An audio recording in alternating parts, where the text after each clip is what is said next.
há que haver pessoas em nosso meio que sejam exemplo para os fiéis. Agora, quem faz o trabalho é o ministério. Todo o trabalho. Aí tem um longo caminho, não vou falar sobre isso hoje. Temos que caminhar então com esses três como conselho e esperamos ser cada vez mais invisíveis. Quem tem que aparecer? Os ministérios. Então já há praticamente 2 anos fizemos um movimento nessa direção de constituir o chamado Conselho Ministerial.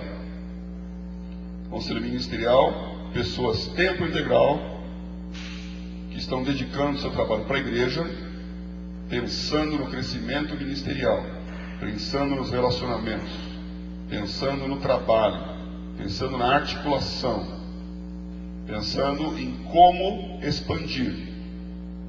E eles estão com a responsabilidade prática de articular com todos os ministérios gerais e com as igrejas locais a sua função de associação.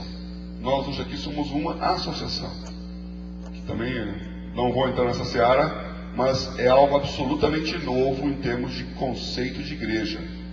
Nós não temos o conceito de uma igreja central que tem as suas filiais, como é, por exemplo, o modelo da Assembleia de Deus. Tem lá a igreja mãe, que é o Ministério do Brás, Ministério da Penha, Ministério Madureira. Existe um lugar que é onde tudo está ali em volta. E todo mundo... Nós não temos o conceito da nossa sede universal. Você conhece onde fica a sede universal da Igreja Cristã da Família? Ou a sede mundial. Tem igrejas que tem sede mundial, né? Então nós não temos esse conceito. Nós temos o conceito de associação. E se formos igrejas fortes, todas as igrejas fortes, andando em aliança, estamos num padrão que é a igreja do futuro. Pelo tempo que ela existiu, mas é a igreja desses últimos tempos, em cooperação. Então há muita força nesse modelo, e é isso que as pessoas estão procurando. Nós representamos um futuro, não um passado. A sede da sociedade e dos cristãos é por algo assim. Ver que existe um lugar com seriedade, com liderança, com exemplo e com resultados. Bom, qual o passo que nós demos então 2 anos atrás? Constituímos o Conselho Ministerial, feito pelo Lane, Paulo Friso e Evandro. Cada um deles com as suas atribuições locais, mas cuidando também do geral. Hoje queremos dar mais um passo nessa direção, que é de consolidar o trabalho do Conselho Ministerial. Não temos gasto esses últimos meses conversando muito sobre esse tema entre nós, né? Os 3 do Conselho Ministerial e os 3 do Conselho Diretivo, entendendo como nós vamos continuar caminhando. Para mim, particularmente, é importante, porque eu tenho também pensado que eu faço né? Do meu ministério, do chamado, do trabalho, e onde Deus está me colocando e quais são as oportunidades, onde Deus está colocando cada um deles. Então, oramos por isso, conversamos bastante e queremos apresentar para vocês aqui, então, um segundo passo na mesma direção, de ter na associação tempo integral cada vez maior. Ou seja, os ministérios gerais, que nós fizemos algum tempo atrás, levantando algumas pessoas para cuidar de ministérios gerais, eles não funcionam sem uma coordenação. Então, os nossos 4 pilares, né, precisam ter essa coordenação geral. Nós temos os pilares, né, família, agora preciso decorar os nomes novos, né? Eu fico sempre viciado aqui, né? Família, educação, missão e serviço virou família, formação, missão e transformação. E aí então, que é uma sequência natural de crescimento de um cristão e que é o relacionamento da igreja. Família, onde ele tem amor, relacionamento, nasce para o Evangelho e encontra um ambiente quente que o acolhe como ele é, onde ele se percebe que é amado por Deus, não porque ele dá dízimo, ou porque tem uma grande experiência, ou porque é muito bom em alguma coisa, mas porque simplesmente ele tem o sobrenome do Pai. Cada um de nós tem um nome que Deus nos deu, então Deus nos ama porque nós somos seus filhos. Assim como você é seu filho, tenha ele o problema que ele tiver, passe ele pela dificuldade que passar.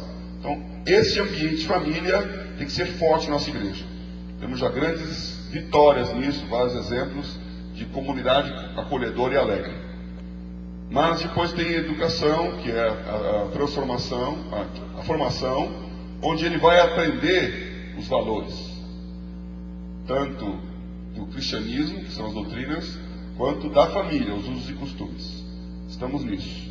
Então, a nossa igreja hoje está muito centrada nesses dois pilares, até porque é aí que ela acontece. Os cultos, as reuniões, os ministérios, está no ambiente de família e formação. Precisamos andar na direção de missão e transformação, que é missão, não apenas, eu coloco a conversão num processo natural da família. Quando a família é bem estruturada e organizada, quando o pai e a mãe estão em harmonia, naturalmente filhos são gerados, que é o que você lê lá em Atos. E o Senhor ia acrescentando cada dia aqueles que o salvaram. A expressão da igreja atrai. Então, esse crescimento local, ele tem um lado evangelístico que está dentro da família. Agora, para aquela família de Jerusalém que crescia e caía na graça do povo e era forte cada dia, existia uma ordem: ide por todo mundo. E eles não iam. Então a missão, ela vem depois, que é obedecer o mandamento de sair do quentinho e do gostoso e ir para onde não tem nada e começar o novo. Para Samaria, Judéia, Samaria e os confins da terra. Nós somos esses confins da terra. Alguém saiu do conforto para vir pregar a nós. E nós temos que fazer a mesma coisa. Então esse movimento exige, primeiro, consciência. Segundo, condição. A condição que Deus fez em Jerusalém foi trazer uma perseguição ali, né? Aí deu uma espalhada, todo mundo começou a pregar.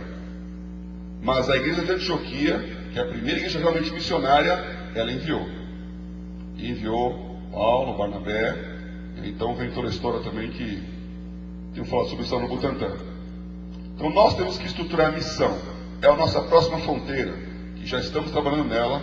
E eu digo sempre a mesma coisa: missão é abençoar alguém que não necessariamente vai nos abençoar.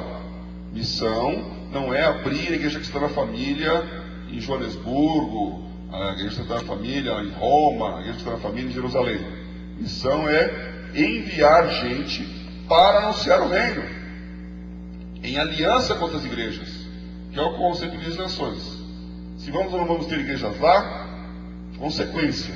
Mas não é um planejamento expansionista imperial de fazermos a denominação dominar o mundo.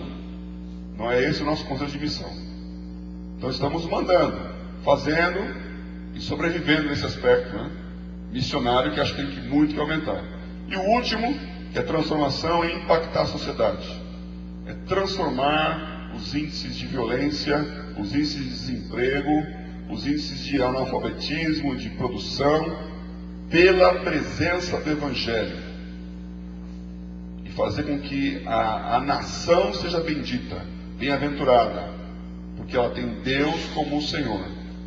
Então, esse conceito de igreja que realmente muda o seu entorno, um conceito glorioso, e que muitas vezes está perdido. Então nós temos que caminhar nessa direção. Precisamos então focar em família, em formação, e começar a empurrar missão e transformação. Nessa direção, nessas orações todas, nós percebemos que Evandro deve ficar responsável por esse pilar missões, que é o novo, que exige segregação, que exige a criação dos comitês missionários, o relacionamento com as pessoas e a força coletiva. Para trazer gente de fora e mandar gente para fora, tem que ser o todo, não é uma igreja que faz isso, é a associação. Então ele toma encargo desse trabalho específico. Como, além de tudo, ele tem também a igreja de Santos, que tem uma característica: Santos não fica em São Paulo. Negócio interessante, né? Então tem assim, ele está abusando do direito de ir e vir, né? Deve ter já decorado o caminho da imigrante da Anchieta, né? Cada quilômetro, a cada dia, a cada hora do dia, da noite, da madrugada. Então tem feito paga um preço alto e nós avaliamos juntamente com ele também que é importante que ele esteja mais em Santos. Então o Evandro está saindo do Conselho Ministerial, nessa atribuição de ficar com a carga de vir sempre, e vai estar focando na Igreja de Santos e focando no Pilar Missões como um líder de ministério ali, geral missões. Então, queremos abençoá-lo hoje nisso e orar pela Igreja de Santos, que precisa, nós não podemos ter uma associação forte com igrejas fracas. Isso aí não funciona. Nós temos que ter igrejas fortes que criem uma associação forte. E nós estamos nessa direção. Então, a Igreja de Santos é muito importante nesse trabalho. Vamos sustentar o trabalho lá. E, agora, ao mesmo tempo, igrejas fortes sem associação é cada um por si, Deus por todos. Não existe. Então nós temos que ter uma associação. E hoje as igrejas mais fortes, e aqui eu espero que haja a nossa maturidade, né? Isso não é nenhuma competição, nenhuma comparação, é um reconhecimento também. As igrejas mais fortes são Vila Mariana e Butantã.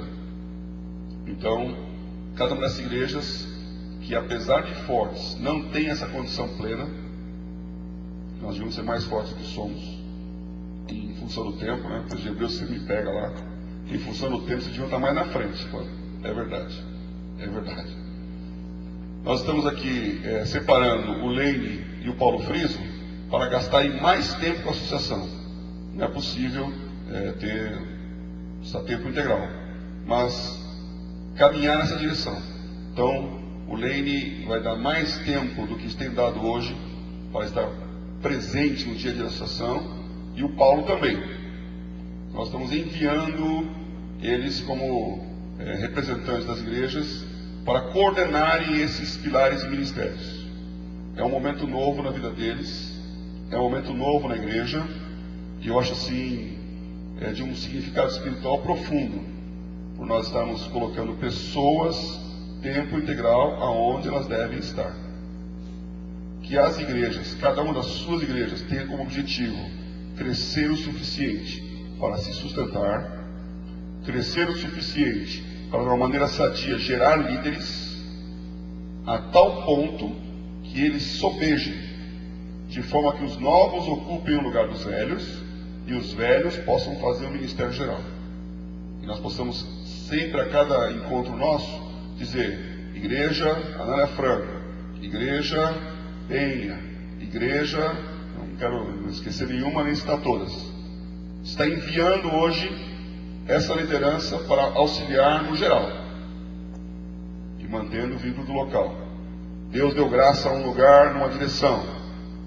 Cada um vai ter o seu ministério em que Deus está crescendo e produzindo localmente, e isso pode abençoar todos.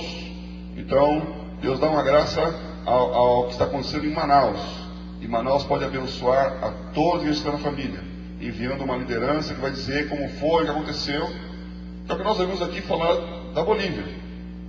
A Bolívia começou pequena, frágil, necessitada, absolutamente dependente do Brasil, em todos os sentidos, financeiros, administrativos, de autoridade, passou por várias lutas, várias oportunidades de morrer, várias crises daquelas que você fala, não é possível um negócio desse, né? Muito choro, lágrima, muita viagem indo ao Zimar, de muitas pessoas daqui que gastaram tempo indo lá, consistentemente, discipulando, falando, acreditou em cada palavra que se diz aqui, espera e recebe uma palavra de Deus vinda da associação, e hoje tem muitas coisas que podem abençoar todos nós, como nós ouvimos aqui um exemplo.